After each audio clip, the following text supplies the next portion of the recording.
안녕하십니까. 매일신문 배종찬의 정치폭격 배추도사 배종찬입니다. 이재명 대통령의 임기 한 달이 지났습니다. 지지율 상당히 높은 편, 양호한 편이라고 평가를 받으면서 과연 대통령의 국정 운영이 잘하고 있느냐 이런 평가, 또 한편으로는 외교 안보에서는 과연 이것이 안심해도 괜찮은 것이냐 이런 지적도 나오기도 합니다. 인사청문 논란은 계속되고 있는데요. 과연 어떤 부분들을 더 짚어봐야 될지, 인사 관련된 내용 그리고 대통령의 30일에 대한 평가 집중적으로 대해부를 해보겠습니다. 매일신문 유튜브 구독자분들은 구독 꾹 눌러주시고요. 좋아요도 많이 보내주시면 좋겠습니다. 귀한 분을 모셨습니다.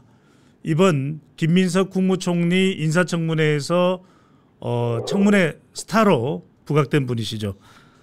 부산 연제구 김희정 국민의힘 국회의원 연결합니다. 김 의원님.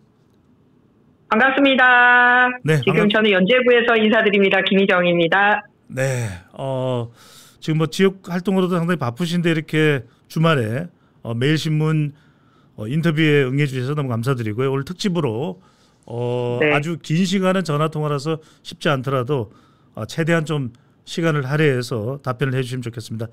청문회 스타로 우리 구독자분들도 또 시청자분들도 상당히 김 의원님에 대한 또 이 호감이 많이 높아졌는데, 먼저 이재명 대통령 취임 30일 기자회견을 했습니다. 네. 자, 종합적으로는 100점 만점에 몇 점 주실까요? 아직 채점할 단계가 아니지 않을까요? 네, 채점을 하려면 이게 어느 정도 그래도 시험지 한 장을 풀었다 들어서 그게 있어야지 채점을 들어가는데, 네. 사실 앞으로 나 이런 공부할래요라고만 했지 이거 다 했습니다라고 제출한 상태는 아니기 때문에 아직 채점할 단계는 아니다라는 말씀을 드리고 싶습니다. 네. 근데 네. 지금 민주당에서는 또 대통령 지지층에서는 지난 대선에서 이른바 일찍 1번을 찍었던 네. 유권자들은 잘한다.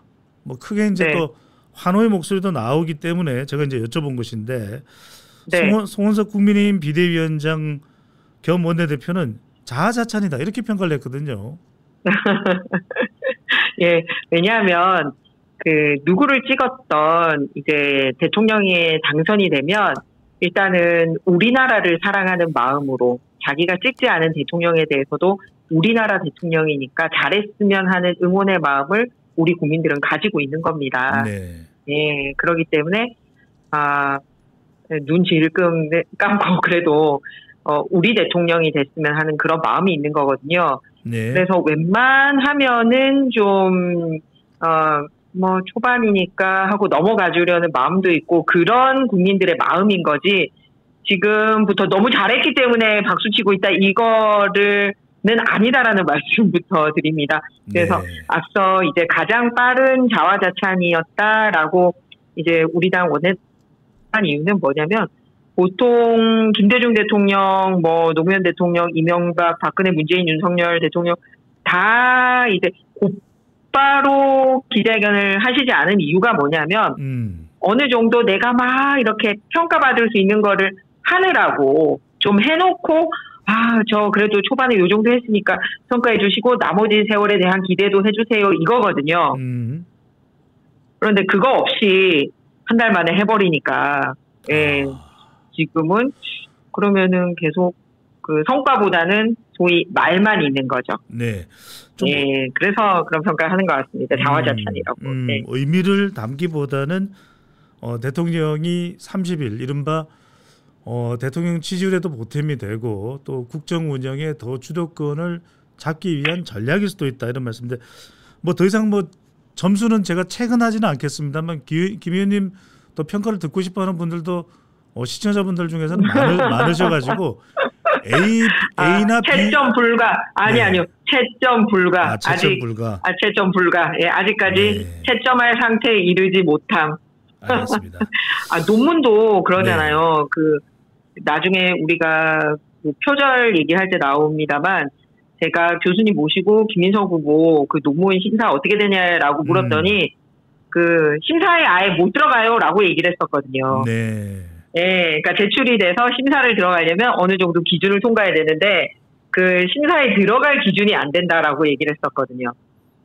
네, 그래서 알겠습니다. 제 답변이 됐는지 모르겠습니다. 네네. 네. 여하튼 제가 듣기에는 그냥 A나 B 학점은 아닌 것 같다로 그렇게 좀 이해도 하겠습니다.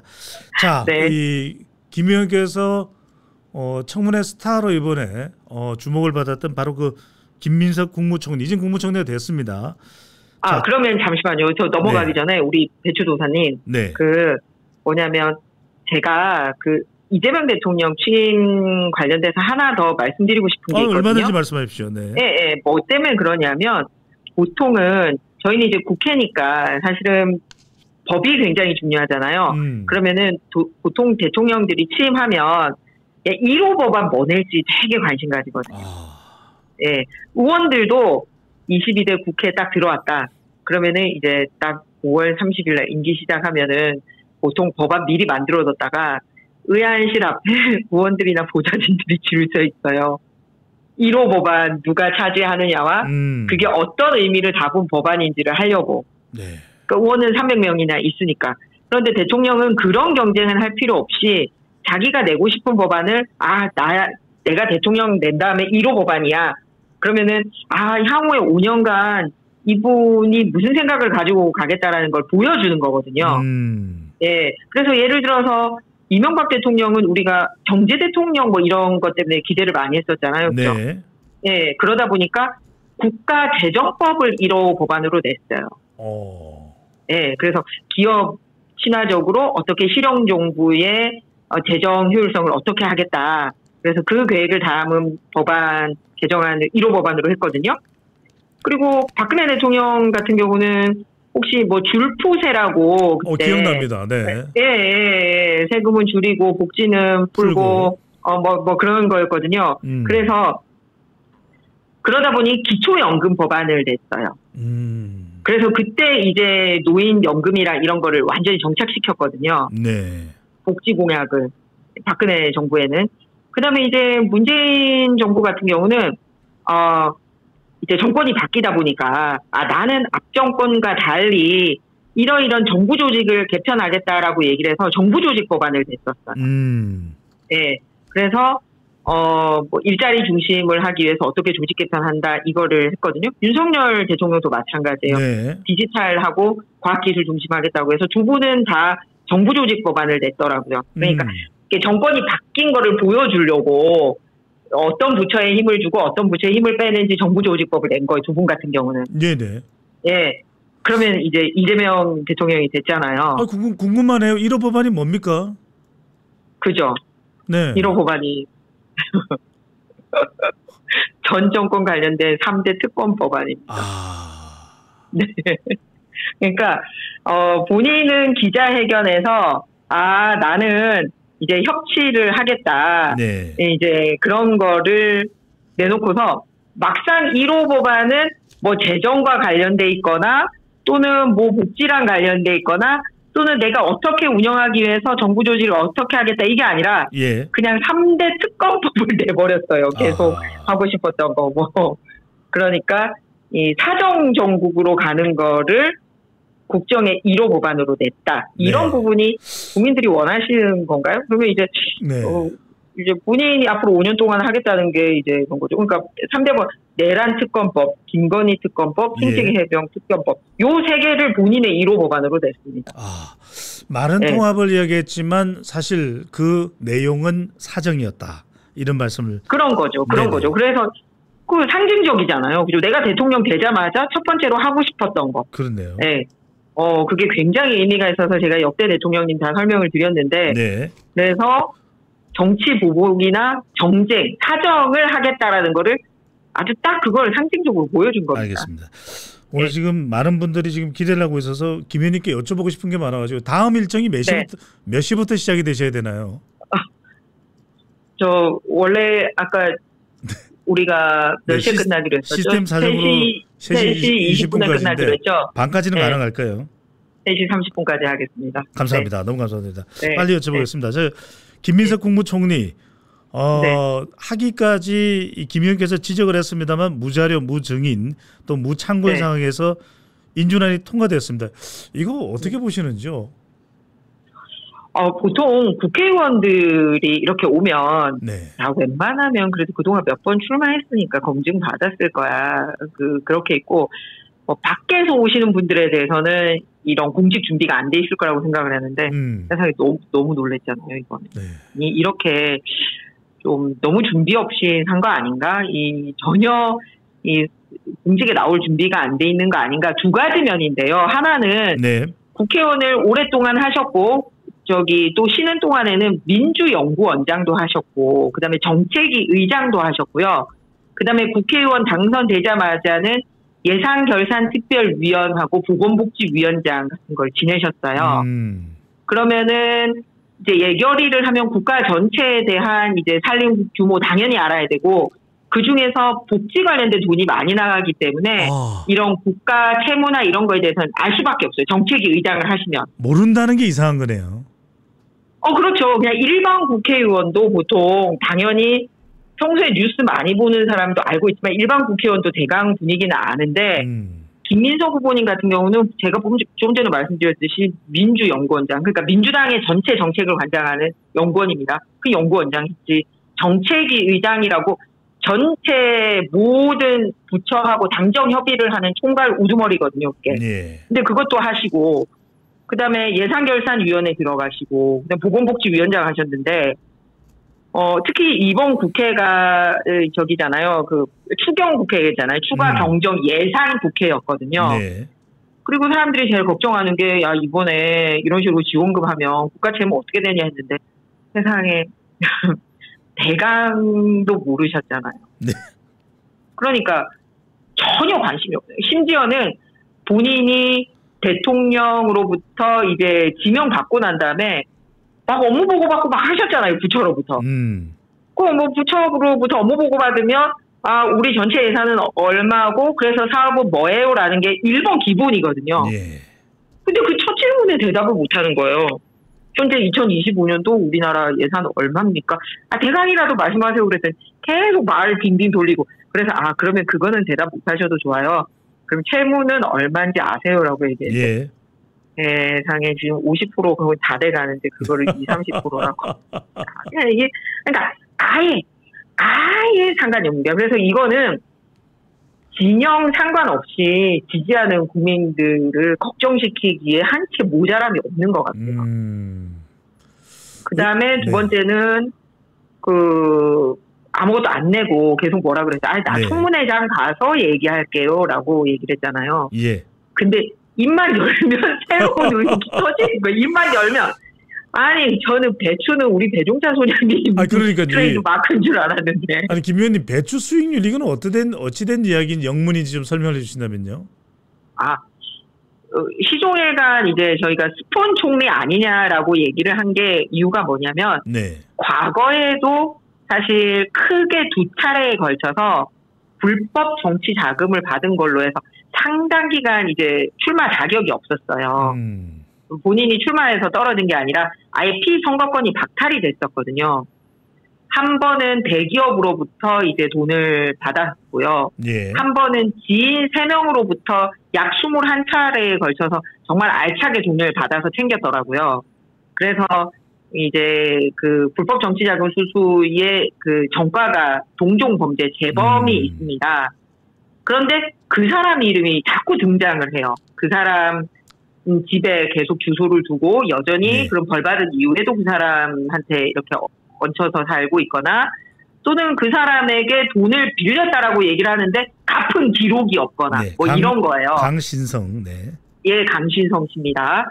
그래서 도대체 강신성 씨한테는 특히 유학 자금도 매달 꼬박꼬박 3년 동안 450만 원을 받았는데 왜 이렇게 돈을 받았습니까? 라고 서면 질의를 보냈더니 딱 한 줄 답이 왔어요. 네. 받을 돈이 있었습니다. 라고 온 거예요.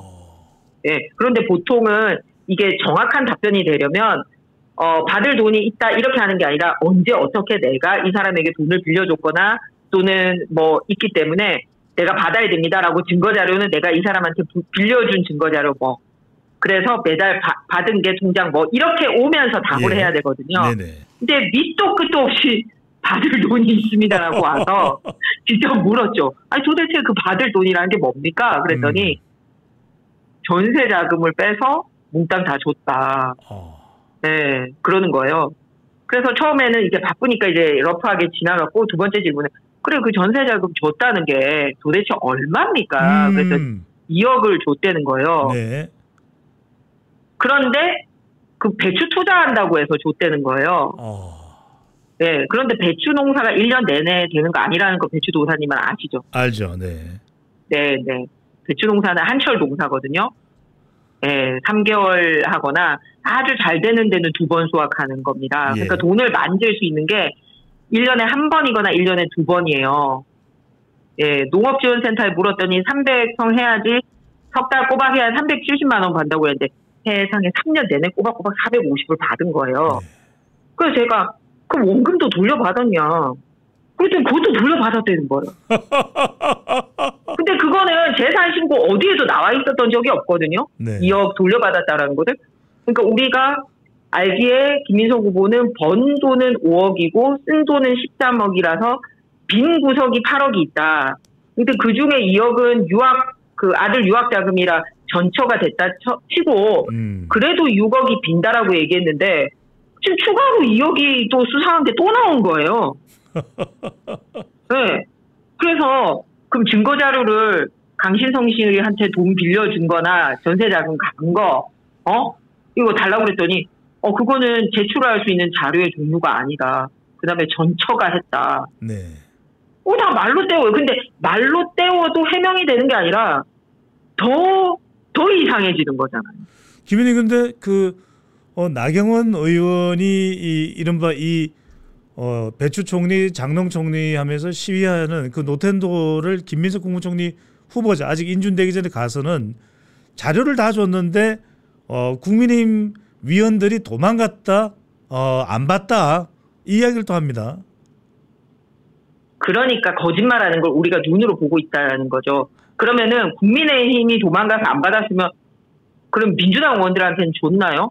민주당 의원한테도 안 줬잖아요. 자, 그러면 의원들한테 안 줬다 칩시다. 언론에 뿌린 적이 있습니까? 아니 그러면은 본인이 그렇게 투명하면 언론에라도 공개를 하셔야죠. 그리고 의원들이 안 받으면. 아니면 본인 잘하는 거 있잖아요. SNS에라도 올려보시든지. 그러니까 본인이 준 적이 없어요. 저희가 잠시 정회를 하는 이유는 뭐냐면 혹시 1차 질의, 2차 질의 다 끝냈는데 계속 붙잡아두고 있어서 자료 못 만들어 왔습니다. 핑계 댈까봐 1차 질의, 2차 질의 끝나고 나서 자 가서 자료 가지고 오십시오. 그리고 그 자료를 보고 3차 질의를 시작하겠습니다라고 했거든요. 예. 근데 뭐 화장실 갔다 오고 뭐 커피 마셨는지 뭐 쉬는 시간 갔다 온 다음에 꼼짝을 안 하는 거예요. 자료를 줘야지 그 자료를 보고 시작을 할 거 아닙니까? 네. 그래놓고서 우리 보고 도망갔다 그랬는데 그 회의가 시작하기 전에 자료가 공식적으로 오면 그 자료를 보고 회의를 해야 되는데 끝끝내 주질 않았어요. 자, 그러면 우리한테 안 줘도 좋아요. 그러면은 공식적으로 국회에 제출을 하면 됩니다. 의원 개개인한테 주는 게 아니고요. 자료라는 거는 국회 사무처에다 주는 거예요. 그럼 그 국회 사무처가 복사를 해서 저희한테 주는 거거든요. 네. 그러니까 김민석 후보는 국회의원 생활을 했으면서 그렇게 거짓말 시키는 거예요. 그럼 국회 사무처 내기 싫으면 언론에다가도 뿌리면 되죠. 그렇게 맨날 의혹이라고 쓰는 기자들한테. 알겠습니다. 그러니까 도망간 건 김민석이다. 그러니까 애초에 자료를 준비해오질 않았던 거죠. 본인이 자료를 주겠다고 한 게 무슨 자료였냐면요. 나머지는 다 못 주겠다고 했지만 본인이 자랑 삼아 얘기한 게 있습니다. 그 처갓집에서 돈 받은 거, 장모님한테 돈 받은 거는 나 인사청문회 들어오기 전에 증여세 냈다고. 그래서 그 자료는 주겠다고 그랬어요. 그 다음에 강신성 씨한테 돈 갚았다고. 그래서 그 자료 주겠다고 그랬어요. 알겠습니다. 그건 준 적이 없습니다. 그리고 저한테 안 줘도 좋으니까 제발 언론에라도 뿌리든지 아니면 본인 SNS에라도 지금이라도 올려주십시오. 김 의원님 지금 김민석 국무총리 관련되는 이야기만 해도 우리가 1시간이 모자랄 텐데 지금 여쭤볼 게 너무 많아가지고. 네네네. 김 의원님도 박사시죠? 네, 박사 수료 논문을 못 써가지고. 그렇습니까? 정확하게 말씀 주시죠. 네. 제가 알기로는 네. 연세대학에서 박사 과정을 하셨던 것으로 기억을 하는데. 네, 그래서 제 프로필 보면은 연세대학교 대학원 정치학과 박사 과정 수료로 돼 있는 게 논문을 표절 안 하고 쓰려니까 힘들어가지고. 네, 얼른 쓰시고요. 근데 지금 바로 그 네. 논문을 여쭤보려고 합니다. 자. 네. 의원님이요, 의원님이고 또 프로필에 정확하게 수료라고 적시를 표시를 하셨습니다만 이진숙 네. 사회부총리는 교육부 장관 후보자. 교육부 장관이면 얼마나 논문이 중요하겠습니까? 근데 서울대 10개 만들기에 대해서도 상당히 논란이 되고 있는데 지금 네. 제자 논문을 표절을 한 것은 물론이거니요. 의혹이 제기되는 게 그렇습니다. 더군다나 네. 그 논문을 쪼개서 두 군데다 게재했다. 이게 무슨 내용입니까? 일단 여러 가지 장관 후보자의 탈락 기준이라는 거를 그동안 발표를 해왔어요. 김대중 노무현, 이명박 박근혜 대통령 할 거 없이. 그런데 보통 이제 많이 나오는 게 부동산 투기나 병역 회피나 그다음에 불법 재산 증식이나 뭐 부동산 투기 그다음에 논문 표절이 최근에 다 들어갔어요. 그렇죠. 왜냐하면 워낙 네네. 이제 교수진들 중에 진출하시는 분들이 많으니까. 그런데 일반인들 다른 장관을 가도 논문 표절은 굉장히 중요하지만 이제 교육부 장관의 경우에는 논문 표절에 특히 이 심사를 정확하게 해요.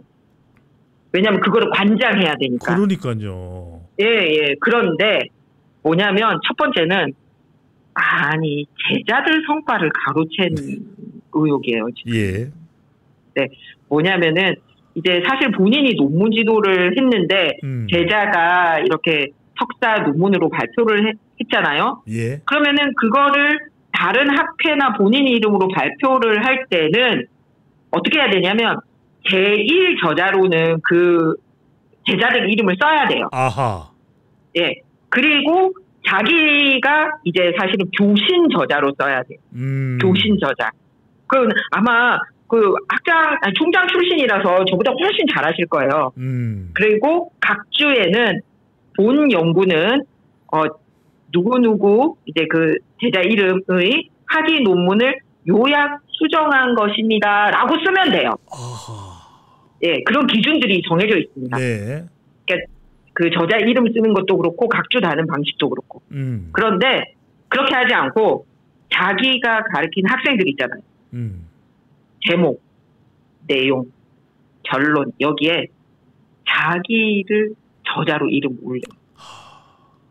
그리고 각주나 출처 표기를 안 해요. 그 제자 논문이 이렇게 각주나 출처에 들어가 있어야 되잖아요. 예. 그 논문 이름은 딱 빠져 있습니다. 그나마 제자 이름은 어디에 썼냐면 그냥 공동저자 여러 명 이름 중에 그냥 이렇게 올리는 거예요. 이게 뭐 아닌 밤중에 날벼락이네요. 가로채기라는 의혹이 강력하게 제기되는 이유네요. 심각한 연구윤리 위반입니다. 그런데 이게 한 번 있었던 게 아니라 뭐 제자들 거 여러 명 걸 그렇게 했더라고요. 예, 그래서 첫 번째는 이제 제자 성과를 가르친 게 굉장히 잘못됐다. 예. 그 다음에 이제 논문을 여기저기 유사 논문을 한 달 차이로 여기에도 내고 저기에도 내고 막 이렇게 한 거예요. 네. 예. 그래서 이게 좀 오래된 일이면 우리나라에 아직까지 이렇게 연구 윤리 지침이 확정이 안 되거나 뭐 그럴 수도 있겠다 이럴 텐데 네. 워낙 이제 그 2000년대 들어와가지고는 이제 이런 일이 많다 보니까 그 교육부에서 이걸 명확하게 했어요. 2000년대 들어와가지고는. 네. 그래서 이제 90년대까지는 이제 이런 일에 대해서는 아직 우리나라에 이렇게 정확한 이제 정립이 안 돼 있었는데 2000년대 와서는 명확하게 이제 연구윤리 지침을 만들어서 제가 방금 말씀드린 그런 제자 거를 본인이 할 때 어떻게 해야 된다. 이제 남의 자기 거를 할 때는 또 어떻게 해야 된다라는 원칙이 있어요. 거기에 따르면 네. 이제 문제될 게 없어요. 그런데 2015년 이후에 하면서 이런 식으로. 그런데다가 네. 2000년 이후에는 제가 말씀드리는 것 말고도 한 10개 정도 논문에 이런 짓을 했어요. 네. 이진숙 네. 이진숙 방송통신위원장이 아닙니다. 사회부총리이면 교육부 장관 후보자인데 지금 네. 밝혀진 것만 아직까지 뭐 재산이나 다른 관련되는 내용은 밝혀지지 않은데 논문 표절이 지금 방금 전에 김 의원님께서 10개 이야기를 하셨는데 그러다 보니까 네. 주목받았던 이유가 서울대 10개 만들기였는데 논문 10개 만들기 아니냐 이런 보도도 나오고 있는데 서울대 맞습니다. 그런데 네네 예, 김 의원님께 서울대 10개 만들 수 있습니까?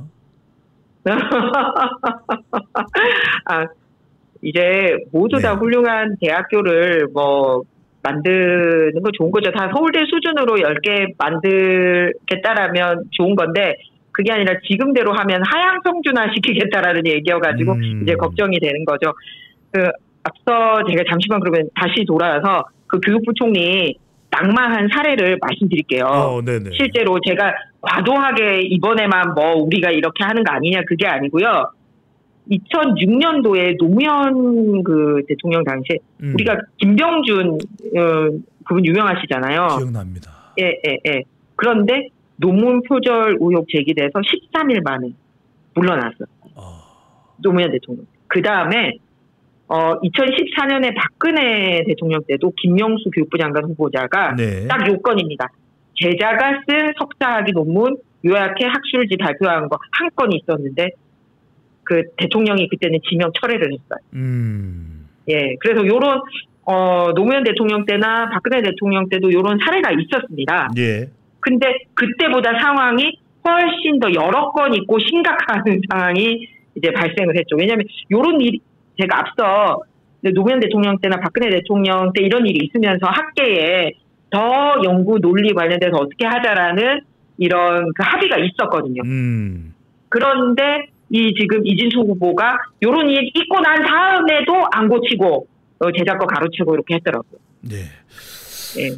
또 한 사람 이제 짚어봐야 될 부분이 정동영 통일부 장관입니다. 노무현 정부에서도 통일부 장관, 한참 지난 이재명 정부에서도 통일부 장관. 일단은 정동영 의원, 정동영 통일부 장관 후보자에 대해서 보훈 인사다. 왜냐하면 이재명 대통령의 사실상 스승이지 않느냐 이런 이야기도 나오는데 자, 그 이야기는 그렇고 가족의 태양광 사업 그리고 이 가족이 태양광 사업과 관련돼 있고 또 대표로 이름도 올라 있었는데 이 정동영 의원은 국회에서 태양광 사업을 좀 더 손쉽게 할 수 있는 그런 법안에 대해서 이 이름을 또 올렸다고 그래요. 이거 어떻게 봐야 됩니까? 그래서 사실은 이제 장관 검증을 하는 데 있어서 야, 뭐 과거 가지고 너무 막 니네 그러는 거 아니야? 뭐 이렇게 얘기할 수 있는 건이 있고 또 보면 근데 제가 제일 이제 위험한 부분이 뭐냐면요. 이해 충돌이라는 부분이거든요. 그거는 무슨 말이냐면 그냥 과거에서 끝나지 않는 부분이기 때문에 사실 이해 충돌이라는 부분이 굉장히 이제 중요한 부분이에요. 뭐냐면 이해 충돌이라는 거는 어떤 사람한테 이제 그 일을 할 수 있는 권한이나 이제 권력을 줬는데 그 권력을 이용해서 자기의 사익을 취하는 게 이제 이해 충돌이라는 거거든요. 그러면 장관 되기 전에도 이렇게 자기 자리를 이용해가지고 사적 이익을 취한다면 이제 그냥 과거 평가에만 머무는 게 아니라 이 사람이 장관이 되면 그 장관 자리를 이용해서 또 사익을 챙길 수 있구나라고 짐작을 할 수 있는 거죠. 그러니까 과거에 그냥 정과 이런 데 머무르는 게 아니라 이해 충돌은 직접적으로 우리나라 정책의 방향이나 이런 데 연관을 줄 수 있어요. 왜냐하면 자기 유리한 쪽으로 막 정책을 만들 수 있다는 얘기거든요. 그래서 거기에 걸리는 분이 이제 정동영 통일부 장관 후보자라는 거예요. 뭐냐면 이제 국회의원 되기 전에 이제 그 중간에 좀 쉬실 때 보니까 사모님도 태양광 사업을 하시고 자녀 2분도 하시고 남동생도 하시고 해서 총 6개 사업체를 가지고 있더라고요. 가족 사업이네요. 그렇죠. 한두 군데가 아니라 그 전국에서 태양광 사업하려고 사들인 필지가 20곳이나 있어요. 그랬는데 본인이 국회의원이 된 다음에 그때 태양광 발전 사업 관련돼서 지원할 수 있는 특별법에 발의를 해. 그러니까 이게 그러니까 제가 그래서 이 이해 충돌이라는 게 이런 개념인 겁니다. 자기하고 직접적인 관련된 거에 자기 힘을 발휘할 수 있다라는 거예요. 정부가 지원을 해주는 거네요, 그러니까요. 이 태양광 사업. 네, 맞습니다. 네, 그런데 국회의원들은 이해충돌 금지 굉장히 엄격해서 보통 상임위원회 배정받을 때도 예를 들면 그냥 제가 예시를 들게요. 왜 안철수 의원님 같은 경우는 IT 전문가인데 왜 외교통일위원회 가 있지? 이렇게 생각하는 그 국민들이 있어요, 보면. 그런데 오히려 이제 안랩하고 관련이 돼 있고 하다 보니까 정보통신 쪽에 못 가는 거예요. 그러니까 완전 백지신탁하거나 그쪽에서 손대 버리기 전에는 그런 식인 거예요. 그리고 뭐 건설회사를 하고 있거나 하는 사람은 국토교통위원회를 가면 안 되는 거예요. 이런 원칙들이 있거든요. 국회 안에서도. 그런데 그 재산 신고할 때는 피해가 놓고서 법낼 때는 이런 식으로 걸리게 낸 거예요. 보니까. 예. 그래서 의원님 이런 얘기를 합니다. 정동영 장관 후보자는 나는 한 푼도 이 법안 관련돼서 이익을 얻은 게 없다. 우리 가족들은 그런 얘기를 했는데 만에 하나 그렇다면 입금 계좌 등을 통해서 정빙이 된다면 괜찮을지 모르겠는데 만약에 정부로부터 지원받은 게 있다면 이건 치명적일 수 있겠네요. 그렇습니다. 왜냐하면 이제 이번 인사청문회 받으시는 분들의 특징이 뭐냐면 그냥 말로 자기 주장을 할 뿐이지 그 공식적으로 인증받을 수 있는 인증된 그걸 낸 적이 없어요. 그래가지고 우리가 인정을 해주잖아요. 인증된 걸 내야지 인정을 해주잖아요. 근데 그게 없어요. 그래서 이런 식이죠. 우리가 또 의심하는 이유는 단순하게 태양광 사업에 들어가 있기만 한 게 아니라 여러 명을 모집을 해가지고 쪼개기를 해요. 이게 뭐냐면 소규모 운영하시는 분들을 위해 가지고 이렇게 소규모 태양광 사업자에 대해서는 한전에 전력을 판매할 때 고정 가격을 유지할 수 있도록 혜택을 주고 있거든요. 20년 동안 예를 들어서 뭐 햇빛이 좋든 안 좋든 왜냐하면 워낙 전 정부가 태양광 사업 같은 거를 끌어들이려고 원전 막 멈추고 막 그렇게 했었잖아요. 어쨌든 원전은 핍박하고 그래서 태양광 사업 막 밀어주면서 소규모 태양광 사업자에 대해서는 20년 동안 고정 가격으로 한정의 전력을 판매할 수 있는 혜택을 줍니다. 그래서 본인이 정동영 후보 가족이 가진 필지는 굉장히 크니까 여러 명들하고 쪼개기를 해요. 쪼개기를. 그리고 두 번째 의무는 답을 안 한 게 뭐냐면은 이제 농축산 어민으로 등록해서 소규모 태양광 사업자로 하면 또 혜택을 받거든요. 그래서 이 농축산 어민으로 하는 게 등록이 돼 있는지 안 되는지 기자들이 물었더니 국회에서도 질문하고 대답을 안 해요. 그럼 내가 아니면 아니다라고 얘기를 하면 되잖아요. 그런데 뭐라고 그랬냐면 청문회에서 답하겠습니다 이렇게 하는 거예요. 그러니까 지금 정동영 장관 후보자의 부인인 민모 씨가 농촌어촌민으로 등록되어 있는지 여부가 중요하겠네요. 네. 그리고 또는 이게 피해가는 게 뭐냐면 농축산 어민이 아니라도 이제 협동조합에 가입을 해서 이게 꼼수로 들어오는 방법이 있거든요. 예, 그래서 혹시 협동조합에 가입을 해가지고 이런 자격을 취득한 건 아닌지, 근데 이게 감사에서 적발을 해가지고 실제 농축산 어민 아닌데 협동조합에 들어가서 이 자격 취득한 사례를 감사원이 발표한 적이 있었거든요. 혹시 이렇게 해서 혜택 본 거 아닌지에 대한 질문도 들어갔습니다. 근데 여기에 대해서도 답이 없어요.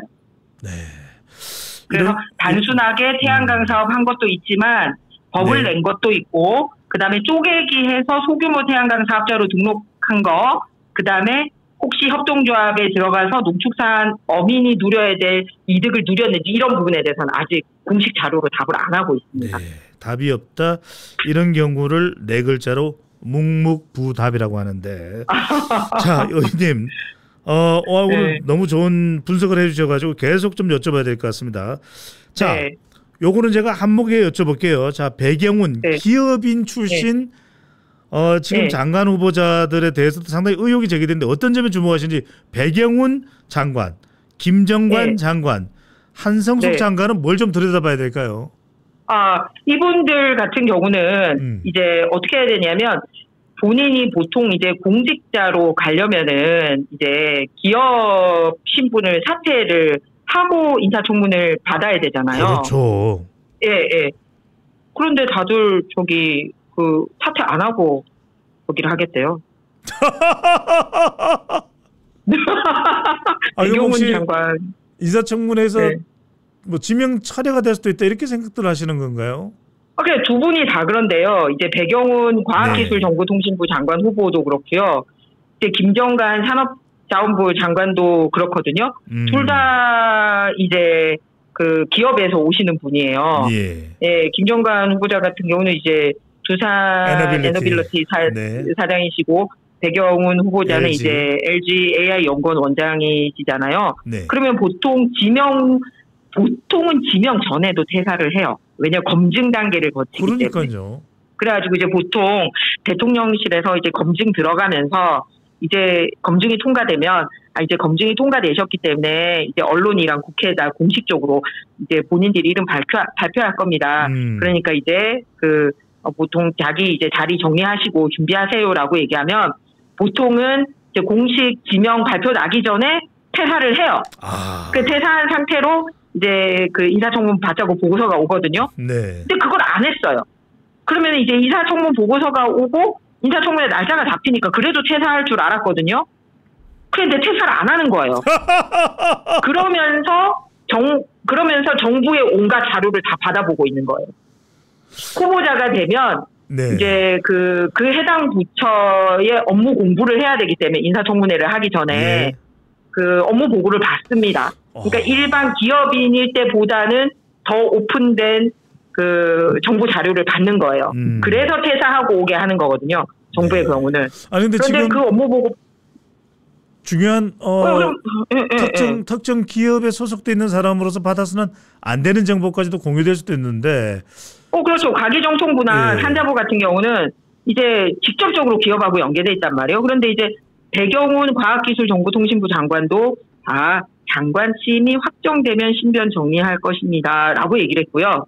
뭐 워딩은 똑같습니다. 김정관 산업자원부 장관 후보도 임명되면 사직할 예정입니다. 이렇게. 자신이 없으면.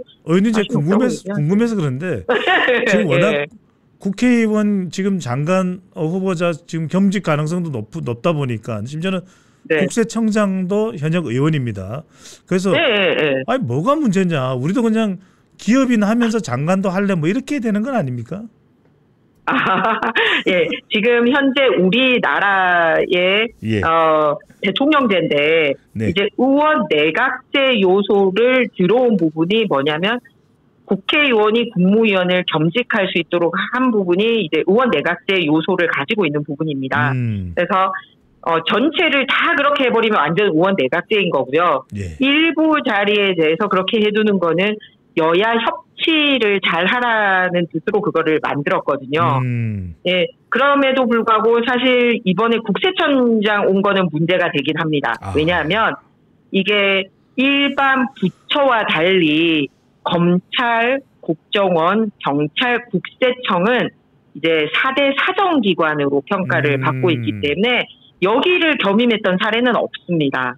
왜냐하면 직접적으로 자기들이 맨날 하는 얘기가 그 얘기잖아. 뭐 표적 수사 받았다, 뭐 표적 세무조사다 맨날 하는 거잖아요. 그래서 이게 사정기관이고 그다음에 무슨 전향적인 정책을 새로 만들고 하는 것보다는 이제 말했듯이 이제 쪼고 뭐 이런 데잖아요. 얘기하자면. 그래서 원래 취지인 의원 그 겸임제하고는 조금 벗어나는 부분으로 있어서 굉장히 의외로 보고 있습니다. 이 국세청장까지 겸임을 한 거는. 그리고 급수는 더 낮긴 해요. 장관보다. 사실상 이제 차관급에 해당이 되는데. 그래서 여기도 굉장히 이제 적절하지 않다는 게 얘기가 나오는데 하물며 일반 기업이 정부의 이제 비공개 기업의 비공개 자료까지 볼 수 있는데 퇴사하지 않고 받는다라는 거는 도대체 이 사람들은 공직을 하겠다라는 건지 기업을 하겠다는 건지 아니면 아예 낙마할 것 같아서 그렇다는 거지 이게 판단이 안 서는 거예요. 예. 너무 종합 선물 세트라 뭘 얘기해야 될지 모르겠습니다. 알겠습니다. 김 의원님 조금 전에 그 임강현 국세청장 말씀해 주신데 지역구 국회의원입니까? 뭐라고요? 아닙니다. 비례대표입니다. 그러면 보통 비례는 물러나서 그 다음 순번으로 돌아가는 경우들도 있지 않습니까? 맞습니다. 그래서 겸임은 안 됩니다. 겸임은 안 되고요. 본인이 그만두면은 그 다음 번호가 들어와서 받게 될 거예요. 근데 제가 얘기하는 건 뭐냐면은 바로 이분이 워낙 경력을 보면 국세청을 갈 만한 경력은 가지고 계세요. 차장까지 했죠. 그런데 네, 맞습니다. 그래서 그 경력을 문제 삼는 게 아니라 이렇게 검찰, 국정원, 경찰 같은 경우는 한번 왔으면 이렇게 그 임기를 채우는 게 맞지, 임기 채우지 않은 상태에서 사정기간으로 바로 국회의원에서 가는 거는 좀 오해를 받을 수 있다라는 그 점을 지적하는 겁니다. 알겠습니다. 자, 부동산 이야기도 하나는 해야 될 것 같은데 기자회견에서 의원님, 이재명 대통령은 6억 원 주택담보대출 제한, 최대 6억 원. 대출로 주택을 구입한 사람들은 6개월 내 전입 등 초고강도 정책에 대해서 맛보기라고 했습니다. 그러면 앞으로 이걸 계속해서 더 고강도로 하겠다는 의미인지, 그래서 부동산 문제를 풀겠다는 의미인 건지 어떻게 받아들이시는지요? 사실 굉장히 좀 무겁게 정책을 펼쳐야 되는 대표적인 게 부동산 정책하고 교육 정책이거든요. 이게 하루아침에 자신의 계획을 바꾸기가 절대로 쉽지가 않습니다. 장기적인 계획을 세우는 거잖아요. 내가 내 집을 어떻게 마련할지, 애를 어떻게 이제 학교 무슨 과에 어떻게 설계를 할지. 그래서 좀 부동산 정책이나 교육 정책은 좋은 정책을 발표하는 것 이상으로 좀 진득하게 예상할 수 있도록 해줬으면 좋겠다라는 바람이 있는데 사실 문재인 대통령이 좀 실패를 했던 이유가 부동산 이제 폭탄으로 너무너무 자주 바꾸고 왜 깜짝 발표를 했던 거지 않습니까? 28번이나요. 네. 그런데 이번에 역시 그 이재명 대통령 당선되자마자 발표를 했는데 무슨 문제가 있냐면 일단은 국토부 장관은 아직도 새 장관을 임명을 안 했어요. 그러니까 그러면서 이 사람을 계속 데리고 쓰려고 하지도 않아요. 바꾸려고 해요. 그러면은 본인이 새롭게 뭐를 하려고 하면 그 주무부처 세팅이라도 돼 있어야 되잖아요. 그런데 그게 없이 그냥 발표를 했다라는 게 얼마나 준비 없이 하는지를 보여주는 부분이고요. 또 하나는 이제 금융위원회랑 이런 데서 발표를 하고 나니까 대통령실이랑 1시간 뒤에 우리 이런 거 상의한 적 없다고 이렇게 1시간 만에 오락가락하는 발표를 하지 않았습니까? 뭐 며칠 가지도 않고 1시간 만에 이거 막 이러면서 서로 엇박자 내는 모습을 보였거든요. 그래서 이 방식에 있어서도 굉장히 불안정한 모습을 보여주고 있다라는 면입니다. 그래서 더 불안 심리를 부추기고 있죠. 그 다음에 두 번째는 그 수도권 같은 경우는 서울의 평균 아파트 가격이 14억 6천이라고 얘기를 하더라고요. 그렇습니다. 그런데 이번에 이제 그 대출 상한선을 6억으로 했거든요. 그러면은 그 8억 6천에 대해서는 지금 내가 현금을 들고 있지 않은 사람은 당장 굉장히 이제 자기 집 마련하기가 곤란해진 겁니다. 안 되는 거죠. 그래서 청약에 당첨되신 분들이랑 그거를 계획하고 계신 분들의 계획에 차질이 생긴 거예요. 왜냐면 나는 이제 그 LTV상 어떻게 해서 내가 얼마를 빌리고 이런 거를 계획을 해서 하고 있었는데 이 무주택자 LTV도 80에서 70%로 축소를 해버리니까 사실 말이 10%지 이게 금액으로 하면은 이제 커지는 거거든요. 그래서 그런 계획이 있으니까 좋은 기회를 놓고도 내가 돈을 구할 길이 없어서 이렇게 되니까 그러면 어디 가서 진짜 다 사적 채무만 해야 되나? 이렇게 공공 영역에서는 돈 빌릴 길이 없으니까 뭐 김민석 후보님처럼 이제 막 현금 들고 막 6억씩 현금 들고 계신 분 아니고는 배추요. 네. 이게 사기가 힘들어지는 거죠. 그래서 부동산 정책을 할 때 이렇게 실거래자에 대해서는 어떻게 할 건지 좀 구분을 해주는 게 필요하고요. 그리고 공급 정책이 같이 세트로 돼야 되는데 그냥 대출 규제로 그냥 짠 하고 규제책만 짠 발표를 해버리니까 네. 뭐 당장은 효과 있는 것처럼 보이지만 실제로는 이렇게 그 소갈이 하는 사람이 생긴다라는 거고요. 네. 이익 보는 데가 생겼습니다. 어디입니까? 외국이. 중국요? 저는 중국이라고 콕 집어서 얘기하지 않았습니다만 어쨌든 외국인. 예. 네. 외국인 부동산 투기에 대해서는 아무런 규제가 없어요. 그래가지고 왜 그냥 뭐 옷 사가고 음식 사가고 이런 게 아니라 부동산 쇼핑의 문을 열어준 거예요. 예. 그래서 또 어떻게 하냐면 막 가격 형성을 외국인들이 주도할 수 있게 해줘요. 우리가 거래가 이렇게 목말랐을 때 자기들이 이미 진입한 데에 막 가격 높게 때려가지고 예. 그 나라 특정 나라가 많이 들어와 있는데 부동산 가격을 우리나라 사람들 손에 의해서 아니라 자기들 손에 의해서 결정될 수 있게 해버린다. 알겠습니다. 뭐 10만 채 이상. 근데 여기서 세트로 하나 같이 얘기하고 싶습니다. 이번에 추경 찬성에 그 외국인 지원금도 포함되어 있는 거 아시죠? 비탄감 부분이에요. 네. 비탄감 182억 원. 예, 저는 그래서 꼭 물어봐야 될 게 있어서 이제 이 또 다음 일정 때문에 제가 빨리 좀 여쭤보겠습니다. 왜냐면 너무 중요한 게 있어가지고요.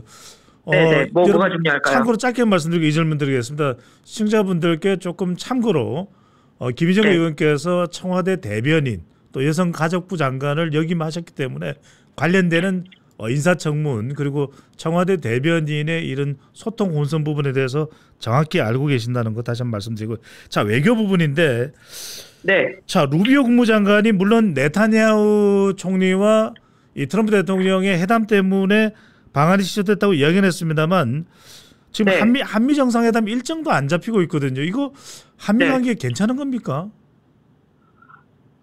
저도 아까 이제 기왕 대통령 당선되셨으니까 우리 대한민국의 대통령으로 특별히 우리한테 손해 끼치는 거 아니면 잘했으면 좋겠다라는 기대감과 응원의 마음을 가지고 있다라는 말씀을 드립니다.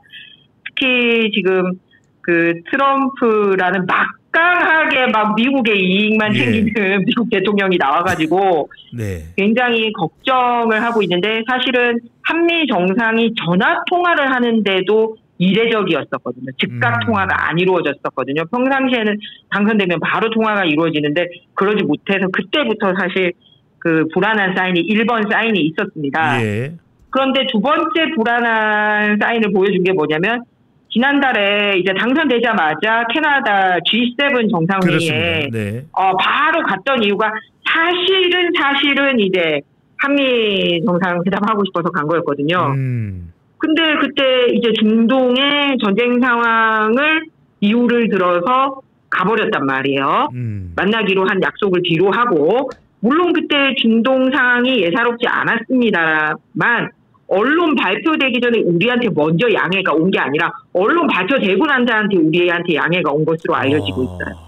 예, 그래서 상당히 좋지 않은 사인입니다. 지금 상호 그런데 이번에 이번에 그 루비오 국무장관이 오는 게 루비오 장관 자체도 굉장히 중요하거든요. 왜냐하면 루비오 장관이 국무장관만 하고 있는 게 아니라 백악관 국가안보보좌관도 겸하고 있어요. 그렇기 때문에 그 국무장관뿐만 아니라 백악관 국가안보보좌관이기 때문에 한미 정상회담을 위한 사전 조율을 할 수 있는 인물이다라는 면에서도 중요했거든요. 근데 그게 또 안 된 거예요. 또 그냥 오는 게 아니라 사실은 지나가는 길이었기 때문에 오라고 그런 거거든요. 맞습니다. 말레이시아 쿠알라룸푸르의 그 아세안 지역 안보 포럼. 그렇기 때문에 뭐 비행기 타고 일부러 오는 게 아니라 가는 길에 한번 점 찍고 가라. 이런 거였는데 안 되니까 이제 안 좋은 이 장면 3가 나온 거죠.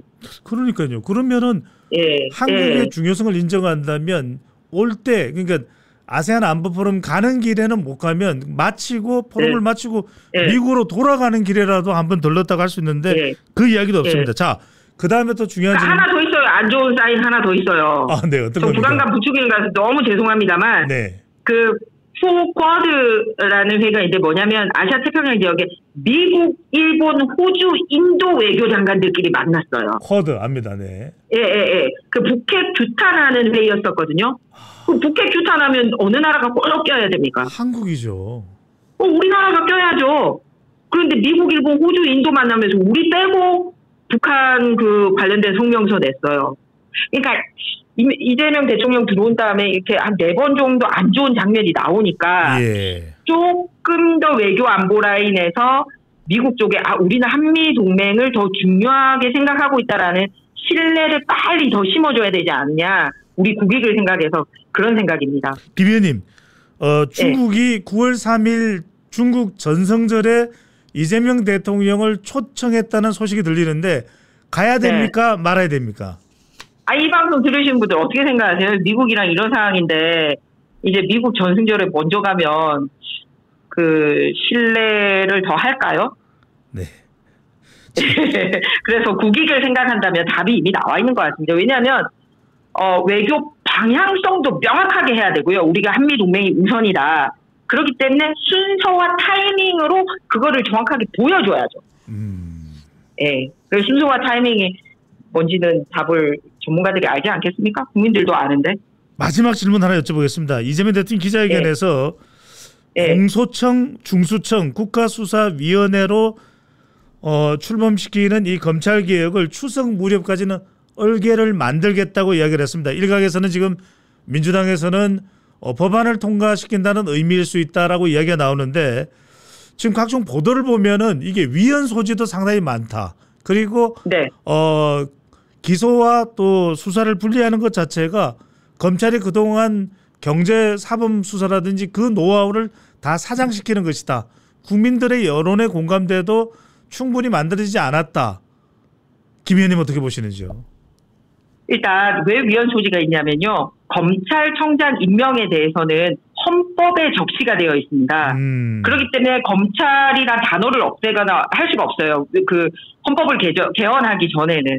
그렇기 때문에 아무리 뭐 공소청, 중수청 뭐 이런 거를 만들어도 검찰이라는 이름은 살려줄 수밖에 없어요. 개헌되기 전까지는. 그래서 이제 위헌 소지가 있다라는 말씀이고요. 그리고 무슨 검찰을 미워하면서 왜 이렇게 검찰이 결국 나가서 일할 여러 가지를 만들어요? 공소청이니 중수청이니 국가수사위원회니 뭐 이렇게 해가지고. 근데 특히 국가수사위원회는 대통령이 뽑고 여당이 뽑는 거의 검찰 아닌 사람들도 와가지고 검찰을 지휘 감독할 수 있게 해주거든요. 그러니까 입맛에 맞춰서 정권 입맛에 맞춰서 검찰을 지휘하겠다는 의도가 너무 명확한 겁니다. 그러고 원래 검찰이 해야 되는 거는 아까 얘기했듯이 경제사범도 해야 되고 요즘 우리나라 마약 문제잖아요. 그다음에 SKT 사태에서 봤듯이 개인정보 보호 문제라든지 치안이라든지 이런 중대사범에 대한 거를 검찰 조사했는데 지금 나오는 얘기 보면 이런 경제사범, 마약, 이런 개인정보 이런 데는 관심 없고 다 사정정국 쪽으로만 막 검찰이 이렇게 가는 분위기잖아. 그래서 이런 층층 시야를 만드는 것도 잘못됐다는 것과 관심을 가지는 분야가 민생과 무관하게 사정정국제에만 관심을 가진다. 결국 손해는 국민이 본다. 이 말씀을 드리고 싶습니다. 근데 법으로 하면 저희가 이길 방법이 없어요. 국민들이 관심 안 가지시면. 그래서 제가 부탁드리고 싶은 거는 국민의힘이 솔직히 저도 국민의힘 싫은 순간이 막 순간순간 너무 많거든요. 안에 있으면서도 부끄러운 순간이 있고 반성되는 순간도 있고 막 정말 8년 만에 돌아온 국회가 왜 이렇게 변해 있나. 좋은 건 없어지고 나쁜 것만 이렇게 남았나 이런 생각이 들 때가 있는데 반성의 트랙과 우리 자체 개혁의 트랙을 하나를 갖고 간다 하더라도 너무너무 미워도 그래도 견제할 수 있는 유일한 야당으로 남은 게 국민의힘이란 말이에요. 그래서 뉴스 보기 싫다 하시는 국민들 너무 많이 만나요. 예, 근데 뉴스 보기 싫은 이유가 뭐냐면 국민의힘 잘못하고 있는 뉴스도 듣기 싫고 또 새 대통령이 잘못하는 것도 듣기 싫고 하니까 그 뭐 양쪽 다 싫어서 안 보는 거거든요. 그런데 국민들의 관심이 멀어지는 순간 저희 수가 107명이라서 1대2로 목소리 2배로 내도 언론에서 2배로 싸우는 건 할 수 있지만 표를 제가 2표를 하지는 못하거든요. 그럼 결국은 뭐냐? 민심밖에 없습니다. 네. 예. 그래서 우리 배종찬 소장님이 하는 방송 좀 많이 들어주시고요. 네. 구독해주시고 좋아요 눌러주시고 관심 가져주시길 부탁드립니다. 역시 김 의원님 최고십니다. 누군가는 이렇게 이야기하네요. 국민의힘이 의원 숫자는 적지만 김희정 의원은 일당 100이다. 김희정 의원 한 사람까지 포함하면 200명 가까이 되지 않겠냐 이런 말씀도 해주십니다. 의원님 오늘 너무 느낍니다. 긴 시간 감사드리고 매일신문 배종찬의 정치폭격 여러분들 의원님 말씀대로 구독 많이 좀 눌러주시고 좋아요도 많이 보내주시면 좋겠습니다. 자, 오늘 긴 시간 동안 청문회 스타 부산 연제구 김희정 국민의힘 의원과 감사합니다. 이야기 나눠봤습니다. 고맙습니다. 감사합니다. 시원하고 편안한 여름 되세요. 고맙습니다. 감사합니다.